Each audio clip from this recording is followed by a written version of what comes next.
avons apprise de tirer les mêmes conclusions dans la mesure où toute chose reste égale par ailleurs. Donc il ne faut pas venir sur un plateau de télévision avec la ruse que l'on dénonce dans le chef des gens de la majorité. Je suis heureux que mon ami dise quand Kabila tous, Oben Minakou, Mende, les Mouabil Tramb, j'assume et j'accepte. C'est ça la discipline dans une famille politique. Et cette discipline ne met pas de côté les échanges et les conseils. Dans la mesure où, s'il y a une famille politique dans laquelle quelqu'un tousse, on tremble plus. C'est chez vous, mon cher ami. C'est à lui de faire où, tu sais qu'elle dit, ne tremblez, ne toussez même pas. Il suffisait qu'il te regarde, tu fuis. Il prend des décisions impopulaires. Vous-même, vous n'êtes pas d'accord avec lui, mais vous laissez faire. À la question, la question de savoir pourquoi nous avions fait une déclaration. Cette déclaration déjà prédisait un échec. Non, mais qui ne savait pas que nos amis de l'opposition avaient bloqué toute chose par rapport à la désignation du candidat Premier ministre. C'est pas vous qui avez bloqué nous n'avions pas... en conditionnant la liste de 3 personnes. Madame, qui dit négocier dit concession. Négocier, c'est concéder. Nous sommes allés de 8 à 3. Nous avons concédé. Nos amis de l'opposition devraient aussi concéder dans la mesure où le chef de l'État, constitutionnellement, n'a pas le devoir, n'a pas le pouvoir d'entérinement. Il a le pouvoir de nomination. C'est lui qui apprécie. On va me dire ici, comme on le dit toujours, non, écoutez, l'accord avait dit que le Premier ministre vient de l'opposition bar rassemblement. Mais il n'avait pas dit que le rassemblement donne un nom. Il n'avait pas non plus dit que la majorité doit exiger, mais il y a des us et coutumes dans le mode nominatoire d'un Premier ministre, et ça, on ne tergiverse pas. Mais la tournure des événements semble donner raison à Jean-Marc Kaboun, secrétaire général de l'UDPS, qui lui s'était déjà retiré de la table des négociations parce qu'il savait déjà que ces accords-là, ces travaux-là n'allaient pas aboutir. Mais pourtant, il a essuyé des critiques de la part de votre famille politique. Quelqu'un qui fait preuve des limites, incapable d'échanger avec ses compatriotes jusqu'à la fin pour sauver le pays et le peuple, mais quand vous l'encouragez. Volonté de la part de ses compatriotes, quand on claque la porte, madame, nous disons toujours au Congrès national congolais que ce pays nous appartient à nous tous. Nous y avons les mêmes droits, les mêmes devoirs, et doit survivre au-delà de nos petites personnes. Quand quelqu'un, Daniel Safou et moi, on n'est pas d'accord sur un point, on doit échanger jusqu'à trouver des solutions. Quand il quitte la table de négociation, c'est une antivaleur, c'est pas une valeur. Donc Jean-Marc Kaboun n'est pas à féliciter par rapport à ça. Il faut encore et toujours négocier pour le bien de la République. Alors, Daniel Safou, je reviens à vous. Est-ce qu'aujourd'hui, on ne serait pas en train de donner raison à Adolphe Muzito, qui, dans une de ses tribunes, qu'il a publié récemment, a prédit qu'on tendait vers un 3e dialogue? Merci beaucoup. Je lui donne pas raison. Il n'y en aura pas un 3e dialogue. Je lui donne pas raison. S'il est dit, parce qu'il connaît sa famille politique. N'oublie pas Adolphe Muzito, les palués de la majorité présidentielle. Il est allié. Ah, ils sont dans cette catégorie-là, quand Kabila, tous y tremblent. Il ne t'a pas lui dire que non, chef, mandat ne s'y. Vous comprenez? Je reviens pour dénoncer des infirmités et des incohérences que je viens d'entendre chez mon ami. Il a raison, ce qu'il dit là. C'est dans une situation normale. Il parle, n'est-ce pas, du mode nominatoire. Tu as raison. Dans une situation normale, où le chef de l'État a sa majorité, où le chef d'État a son mandat. Mais nous sommes dans une situation anormale. Pourquoi anormale? Les mandats de Kabila s'arrêtent le 19 décembre à 0 heure. Risé qu'il est, vous le constaterez. Il va nommer Sami Badi Banga à 23 heures. Je dis bien Sami Badi Banga à 23 heures. J'écris. Pourquoi vous insistez sur ça? J'insiste qu'il entende. Il ne sait pas résoudre les problèmes du Congolais. Moi je dis Sami Badi Banga, 100 jours de chèque. 0 sur 10. Je reviens, madame. Nous sommes dans une situation où il y a un accord politique. Il est licencié en droit. Je refuse, n'est-ce pas, de l'appeler juriste. Parce que dans ces pays, il faut reconnaître, Nous avons les licenciés en droit, nous avons des juristes. Et mon ami, c'est un licencié en droit. C'est un licencié en droit. Si c'est un juriste, il va bien interpréter les choses. Attends que j'arrive, madame. Il n'y arrivera pas. Dans une situation... Je vous donne un argumentaire où tu ne sauras pas réagir. Voilà mon argumentaire, madame. Mon argumentaire, dans une situation normale, le chef de l'État peut tomber dans la théorie qui sous-tend le mode nominatoire. Le chef de l'État, n'est-ce pas, peut nommer un ministre parce qu'il a la majorité qui vient d'identifier par rapport à l'article 78 de la Constitution. Le chef de l'État identifie sa majorité parlementaire. Où en sommes-nous aujourd'hui? Cette majorité n'existe plus. Nous sommes dans une situation anormale. Si c'était une situation normale, on n'aurait pas un accord. Le fait que l'accord est là, cet accord a une substance beaucoup plus que la Constitution que vous piétinez tous les jours. Une Constitution qui est partie de 2 tours, d'un seul tour, finalement, rien. Vous me cessez, madame? Donc, dans une situation anormale, on ne peut pas aujourd'hui répondre aux caprices, n'est-ce pas, de Kabila. Si le texte dit, que dit le texte? Interrogeons le texte, interrogeons la Constitution. En interrogeant la Constitution, l'article 78 tombe, qui donne au chef de l'État son pouvoir et sa puissance du pouvoir discrétionnaire. Ce pouvoir n'existe plus dans la mesure où on est dans une situation anormale, dans une situation de non-État. L'État congolais n'existe plus. Cet État s'est arrêté.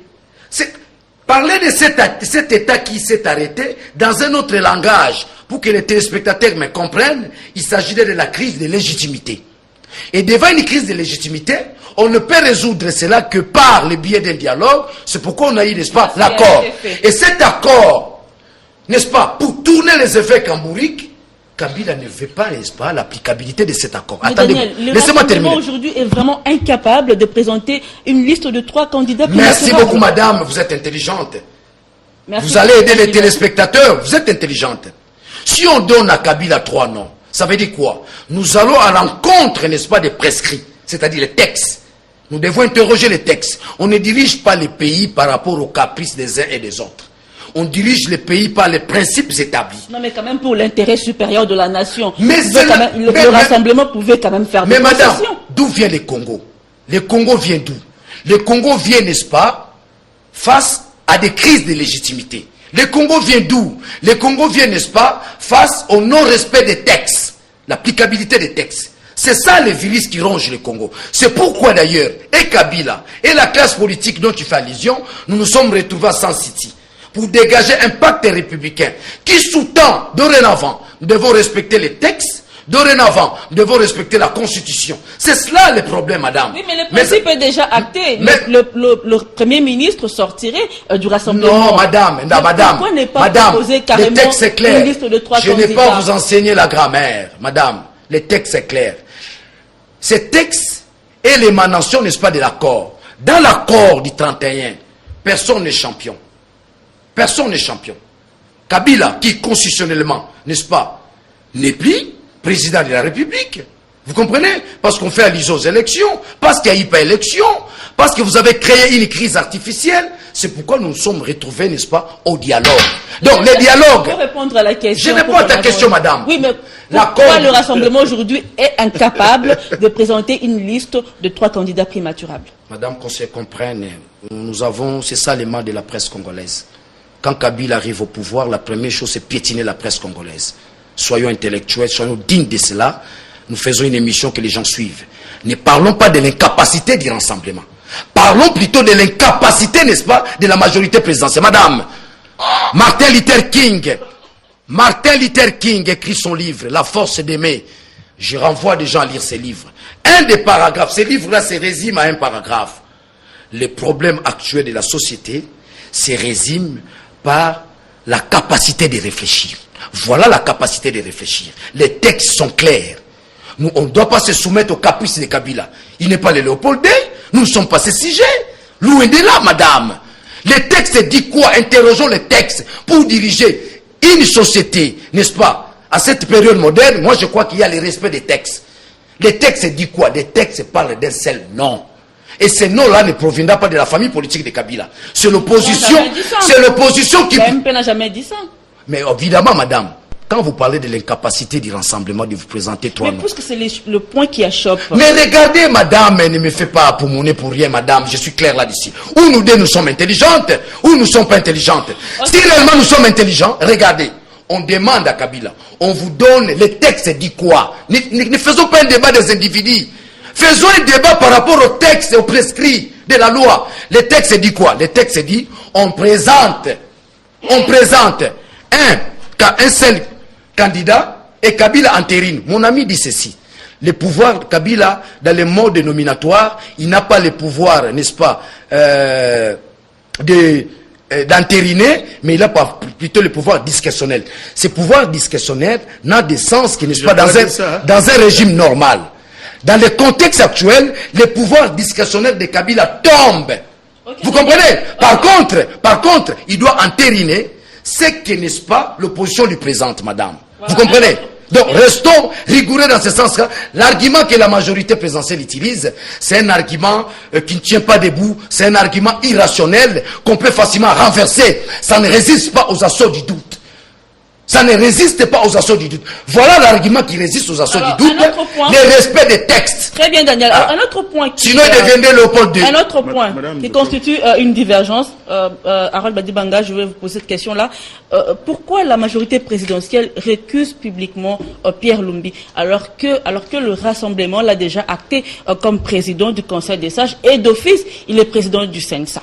Avec votre autorisation, dans mon temps, je vais quand même revenir sur les hérésies. Allez-y rapidement. J'ai entendu là. On avance. Écoutez, madame, moi, quand je parle des questions de la République, je les aborde avec âme d'État, pas avec état d'âme comme j'ai entendu là. Il ne faut pas mentir tout un peuple qui nous suit. L'accord, l'article en question ne parle pas d'un candidat. L'article est clair. Il dit le Premier ministre vient de l'opposition. Bar rassemblement. Je persiste et je signe, l'article ne dit pas qu'un seul candidat Premier ministre sera donné à Joseph Kabila. Ceux qui nous suivent doivent comprendre si je suis juriste ou licencié en droit au lieu de se fier au blabla de mon ami. Daniel Safou devrait avoir honte. Vous êtes plein du fait qu'à plusieurs reprises, il ne répond pas à vos questions. Il ne répondra pas parce qu'il n'a pas de matière. Vous rappellerez que dans sa sagesse, Joseph Kabila avait dit: je n'ai pas 15 personnes avec moi. C'était devenu le chant de Daniel Safou, de Mike Moukebaï, de Fidel Moumoussangou. Il n'a même pas 15 personnes. Maintenant, c'est pire. Le rassemblement, l'opposition au Congo n'a même pas 3 personnes à présenter pour que parmi ces 3, on ait un premier ministre. La majorité présidentielle aussi ne facilite pas les choses. La majorité présidentielle a fait beaucoup de concessions et le souverain primaire sait le constater. C'est en face de nous qu'il y a des ventriotes qui sont venus pour avoir le pouvoir. Voilà le sens de leur échec. Pierre Lumbi ne dérange personne, en commençant par Joseph Kabila, autorité morale de la majorité présidentielle, jusqu'au dernier bûcheron de Kabeka Mwanga chez moi, membre de la majorité. Non. Le problème est là, c'est un problème de principe. Comment Etienne Tshisekedi Mulumba a été désigné comme président du CENSA? Ce n'est pas le rassemblement seul. Je préfère qu'on dise la vérité. Daniel Safou ne me contredira pas. C'est la majorité présidentielle. C'est l'opposition qui se rencontre, qui constate que Etienne Tshisekedi Mulumba n'est pas n'importe qui par rapport à son parcours politique, par rapport à ce qu'il a eu à faire, par rapport à son âge. Nous lui accordons de manière consensuelle le poste de président du CENSA. Ça, c'est pas énoncé clairement dans l'accord. S'il vous plaît, non, l'accord est venu après cet arrangement-là. Je persiste et je signe que celui qui a des arguments contraires vienne me le donner. Alors, sans savoir que Tshisekedi allait mourir, parce que et le rassemblement, l'opposition et la majorité, nul ne gère la vie de personne, Tshisekedi arrive à décéder.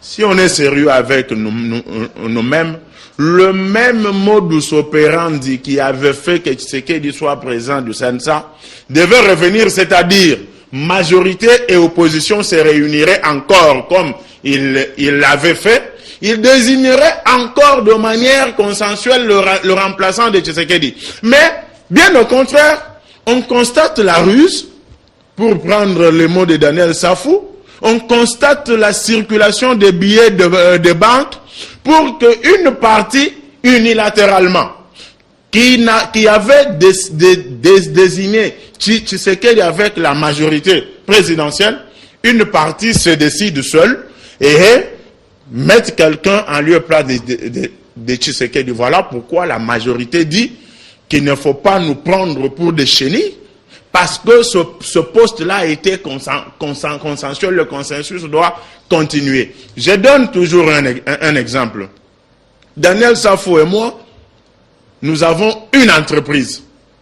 Et cette entreprise, pour de raisons que nous devons connaître, lui et moi, nous décidons que ça soit son fils aîné. Pour des raisons bien évidentes, il a fait l'économie, il peut gérer notre entreprise. Nous le décidons ensemble comme propriétaires.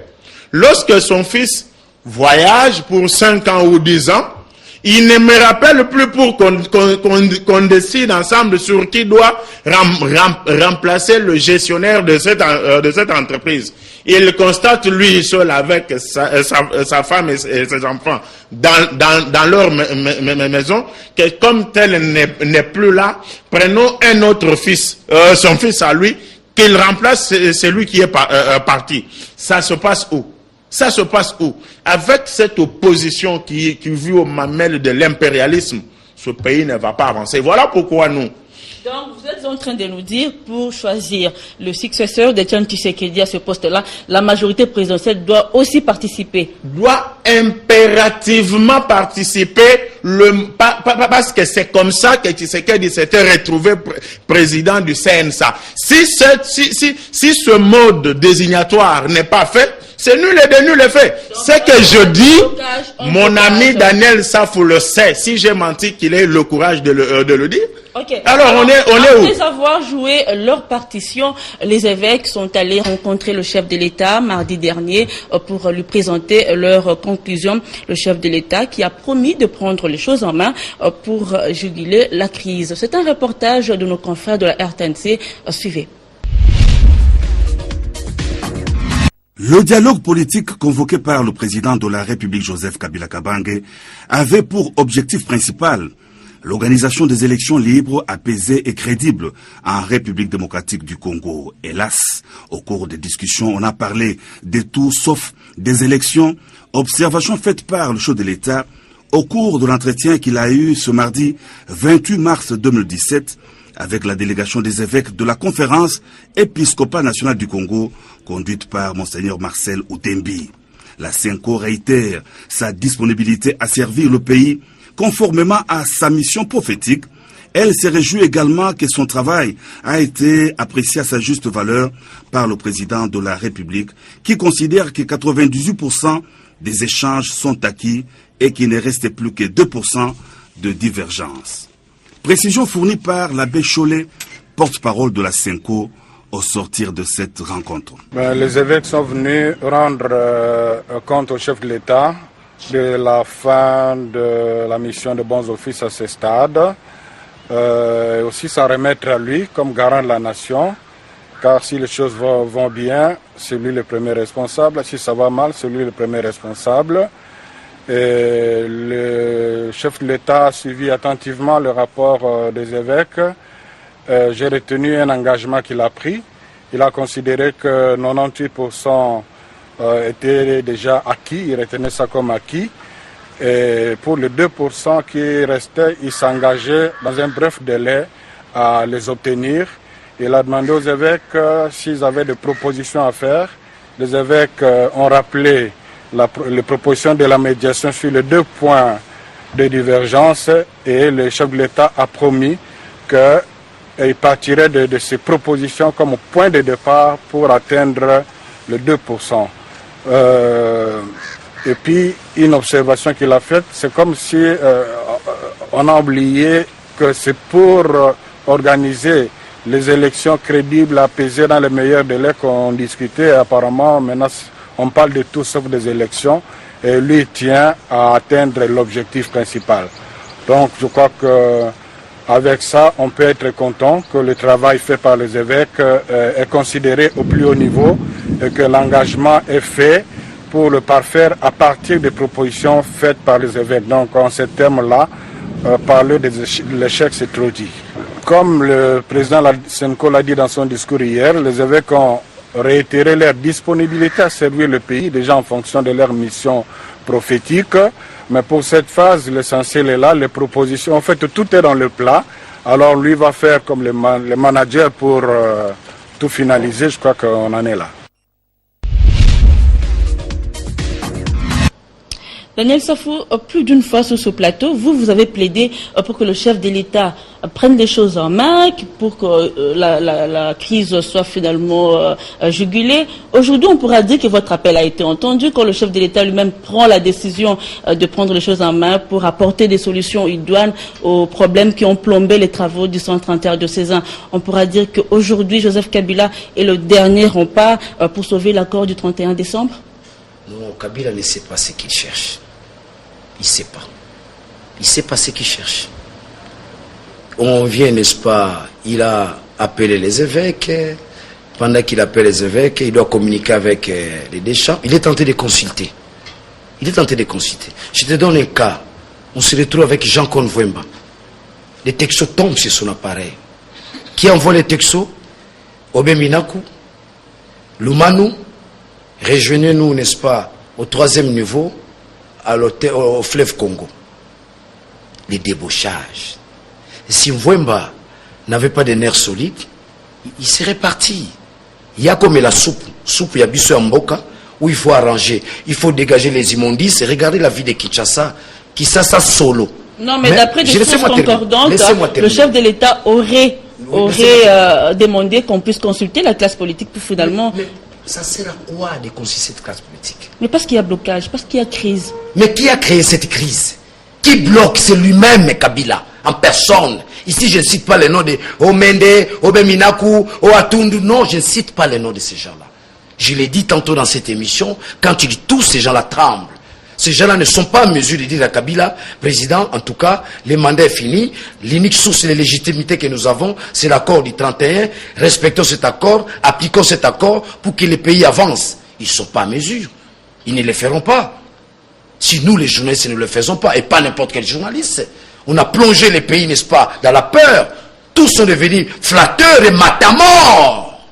S'il faut préciser les mots, nous ne sommes pas des matamors. On lui dit en face, Kabila, si tu veux vraiment que les pays avancent, respectons, n'est-ce pas, cet accord. Si vous ne respectez pas l'accord, pendant que l'accord n'est pas respecté, il est tenté de consulter. C'est ce qu'on appelle une contradiction dichotomique. C'est un caractère grave en politique. Vous comprenez? Je souligne bien la phrase. On appelle ça un caractère dichotomico-contradictoire. C'est grave. On ne dirige pas les pays avec des contradictions graves.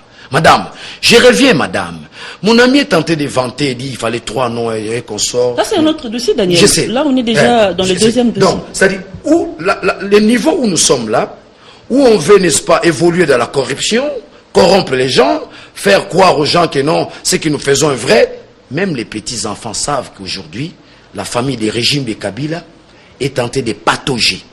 Est tenté de patauger juste pour faire traîner les choses. C'est pas la victoire. Mon ami a dit quelque chose ici, si j'ai noté ici. Hein? Kabila est victorieux. Nous, on n'a jamais été victorieux face au peuple. Le problème de Kabila, c'est pas la classe politique. Le problème de Kabila, c'est le peuple congolais. C'est le peuple congolais. C'est pas la classe politique, c'est pas les rassemblements. On pourra dire que la survie de l'accord du 31 décembre dépendra de la posture que va adopter le chef de l'État. Non, en fait, Parce qu'il a pris cet engagement. Non, la survie, n'est-ce pas, de l'accord du 31 dépend, n'est-ce pas, de la rue. Vous verrez, il y a les actions, n'est-ce pas, qui commencent, parce qu'on a compris, Kabila peut écouter que les rapports de force. Les stades où nous sommes arrivés, c'est pas les cadeaux de Kabila. C'est pas les cadeaux de Kabila. C'est la pression de tout un peuple. Vous comprenez? La pression qui nous a ramenés, nous puissions nous retrouver, n'est-ce pas, à la table, n'est-ce pas, des négociations. Moi, j'aimerais terminer par là. Moi, je pense que les actions telles que programmées par l'opposition, la vraie opposition, où vous trouverez puis les autres, on est en train d'aller vers l'éclairage des choses. Vous ne verrez plus Kamere et de Bitakura à s'intégrer dans cette action parce qu'ils sont dans la majorité. La vraie opposition a amorcé, les lundis notamment, il y a ville morte, vous verrez, si toute l'étendue du pays, ça va réussir, n'est-ce pas? Les 3, les 5, il y a grève générale, évidemment c'est une affaire des syndicats, l'opposition récupère, il y a grève générale sur toute l'étendue du pays, les 10, une grande action, il y a marche. Tous ces mouvements-là, alors que le chef de l'État va se prononcer très bientôt devant le Congrès, pourquoi ne pas attendre d'abord? Il va dire quoi? Il va faire de la communication, qu'est-ce qu'il va dire? Qu'est-ce qu'il n'a pas encore dit pendant les 5 ans? Il va dire quoi? Il va faire de la communication comme d'habitude. Il va parler de Kimpa Vita, de Kimbangu, hein, les sociales. Regardez madame, je termine, je n'ai pas cité, pardon. Que je cite. Vraiment une seconde. Non, je cite. Parce qu'on n'a pas assez de temps. Allez-y, mais rapidement. Moi je pense qu'aujourd'hui, ce sont les rapports de force. C'est la rue, n'est-ce pas, qui va faire avancer les choses. Parce que Kabila ne peut écouter que les rapports de force. Donc le lundi, vous verrez la grande ville morte, ça va réussir, ça sera une victoire pour l'ensemble du peuple congolais. Et il y a, n'est-ce pas, la grève générale, n'est-ce pas? Vous avez épuisé le temps qui vous était imparti. Avant Banga, en prenant cet engagement, est-ce qu'aujourd'hui on pourra dire que le chef de l'État connaît parfaitement le parfait sésame à appliquer pour faire sauter le verrou qui a obstrué le chemin du compromis au 131 de César? Cette question est très importante parce que vous avez constaté avant moi le degré élevé de l'autodestruction pragmatique dans le chef de mon ami. Vous lui avez rappelé ses propos ici. La clé, c'est Kabila, il faut qu'il parle, il faut qu'il... Et entre-temps... La clé, c'est le peuple congolais. S'il vous plaît, il va se retrouver dans la rue. Ça vous dérangerait de laisser Harold Badibanga terminer sa pensée? Allez-y, Harold. Vous comprendrez que quand je sors la vérité, il tremble. Alors, je suis en train de dire qu'il disait ici, celui qui a la clé de la situation, c'est Kabila, il doit parler, c'est lui... Et au même moment, il dit qu'il est illégitime. Comment un président illégitime peut avoir la clé de tout? Quand moi je dis qu'il s'agit de la victoire de Kabila, je vois la majorité et l'UDPS. La majorité et l'opposition. Et c'est l'opposition qui a échoué. Et d'ailleurs, je te fais prohibition solennelle de parler au nom du peuple sans son mandat. Tu n'as pas été élu quelque part pour venir sur un plateau de télévision parler du peuple. Moi, je parle de mon parti, des militants de mon parti. Vous pouvez maintenant je répondre parle à de la majorité, toi Banga. parles au nom de l'opposition. Alors, je dis que Joseph Kabila Kabange, président de la République, autorité morale de la majorité présidentielle, garant de la nation jusqu'aujourd'hui, conformément à la Constitution de la République et non conformément à l'accord, a constaté que ceux à qui il avait confié une mission n'y sont pas arrivés parce qu'il y a des ventriotes en face de la majorité présidentielle. Il leur dit, ok, je prends acte que vous êtes allés loin, mais l'atterrissage pose problème. En tant que garant de la nation, je prends l'engagement. L'engagement de faire quoi? De faire aboutir ce que vous n'avez pas fait aboutir, c'est-à-dire le 5 ou le 10% qui reste. En tant que, si même 0%. Il a parlé de 2%. J'ai dit, plaît, le 5 ou le 2%, les 2 ou le 3, je vais m'en occuper. En tant que qui? En tant que garant de la nation. Et c'est ce qui fait mal. Parce que les gens pensaient que lorsque le chef de l'État a appelé les évêques pour qu'ils lui rendent le compte de ce qu'ils ont fait comme travail, il allait leur faire des jambettes et des supplications. On dit non, s'il vous plaît, les évêques, est-ce que vous ne pouvez pas continuer? Non. Il s'est assumé parce qu'il a encore la confiance du peuple. Et voilà qui fait mal aux gens. Pour n'avoir pas eu le poste de premier ministre, pour n'avoir pas eu les différents postes des ministres, comme ils s'y attendaient, non, nous allons en grève, nous faisons une ville morte. Je suis jeune, je demande au peuple, je demande aux militants, aux Quinois, de ne pas faire le lit des ventriotes qui veulent marcher parce qu'ils n'ont pas eu le poste de premier ministre. S'ils avaient eu le poste de premier ministre, ils ne feraient pas une ville morte. Ils n'ont qu'à donner les 3 noms on leur donne un Premier ministre. encore répondu à la question. Est-ce que le chef de l'État sait par quel bout prendre le problème pour huiler la machine? Joseph Kabila, c'est un homme de situation difficile. Lorsque nous étions pendant la guerre pour qu'on arrive à 1+4, qui y croyait? Même la gestion de 1+4, les prophètes des malheurs ont dit on va tuer Bemba, on va tuer tel. Tout est parti parce que c'est lui le manager de la République. Il a une clé, il a une solution et la solution est en train de venir. Ceux qui disent Kabila ne parle pas, ce sont des menteurs. Il a toujours parlé au peuple congolais via le Congrès et il va parler encore, il y aura des solutions. Voilà, parce que vous parlez du Congrès, le chef de l'État est annoncé pour très prochainement. Hein, il va s'adresser devant les deux chambres du Parlement réunies en Congrès. Aujourd'hui, la question que l'opinion se pose, vers quels horizons la RDC se dirige? La République démocratique du Congo se dirige vers les horizons meilleurs. Un lendemain meilleur qui passe par l'organisation des élections, tel que le souverain primaire le veut, tel que les accords de la Cité de l'Union africaine et de la CENCO le veulent bien. Je ne peux pas me comporter ici en un prophète de malheur pour dire rien ne va aller. Parce que certains gens, comme celui en face de moi, quand ça va dans ce pays, ils sont très malheureux. Ils n'ont pas un discours à tenir. Il faut que ça n'aille pas pour qu'ils disent c'est Kabila et sa majorité qui ne font rien. Alors qu'une opposition républicaine responsable, lorsque ça ne va pas, elle s'associe à ceux qui gèrent pour que le pays ait un lendemain meilleur. Mais nous avons ici en face de moi, en commençant par celui qui est là, les gens qui, quand il y a des troubles à Mombele, ils sont contents. Le peuple est debout. Mais il est là, rien ne se fait. Alors Daniel, pour conclure ce dossier, quelles options le chef de l'État pourra-t-il prendre? Madame, je crois que le pays est dans une situation difficile. Il vient de dire c'est le manager du pays, c'est l'homme des solutions. Chadar est revenu, n'est-ce pas, de la Kasaï centrale. Ça sera le troisième dossier d'ailleurs. Ah, ça sera le troisième dossier. Tu peux reprendre ta question alors. Je pose la question de savoir quelles options pourrait prendre le chef de l'État. Non, c'est simple, madame. Je vous ai dit tantôt, Kabila et son régime, le régime de Kabila ne peut écouter que les rapports de force. C'est pourquoi je vous dis, madame, pour qu'on ait une solution, il faut tête à tête. Pierre Lumbi, Félix Tshisekedi et Kabila, les trois. Non. Là, c'est votre recette. Mais finalement, tout ce que j'ai... Non, je dis madame, donnez-moi le même temps de ne pas crier. S'il vous plaît, Daniel. Est-ce que vous pouvez baisser d'un ton, s'il vous plaît, Daniel? Merci, Daniel. Allez-y, Harold. C'est mon temps de parole. Allez-y, Harold. Ce qui s'est passé, quand la vérité sort, on s'agite. Madame, les miliciens, les vrais, sur base de ce que Ramazani Chadari a fait, se sont rendus en bandeau blanc.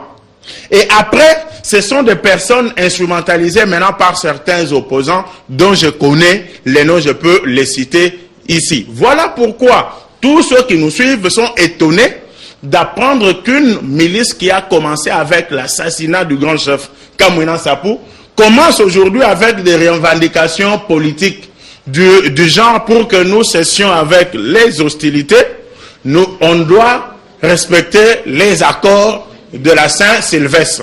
Les miliciens changent de langage et disent pour que nous puissions arrêter avec les hostilités, on doit nommer Félix Tshisekedi Premier ministre. Et ça veut dire que les opposants qui sont en face de moi sont en train d'instrumentaliser les gens alors que Ramazani Chadari a déjà réussi sa mission avec les vrais miliciens. Je finis par là parce que j'ai entendu là, il dit les FARDC ne sont pas capables de ceci. Et les FARDC sont capables parce que si elles descendent aujourd'hui, elles sanctionnent les professionnels du chaos qui sont là. Vous allez crier encore les vidéos là, les droits de l'homme, comme si ce que les miliciens ont tué, ce ne sont que des chenilles. Messieurs, la vérité est là et tu ne l'avais pas. Voilà, ça sera tout pour aujourd'hui. Merci de nous avoir suivis. Restez fidèles au programme de Digital Congo Télévision. Moi, je vous retrouve la semaine prochaine à la même heure et au même endroit. Merci.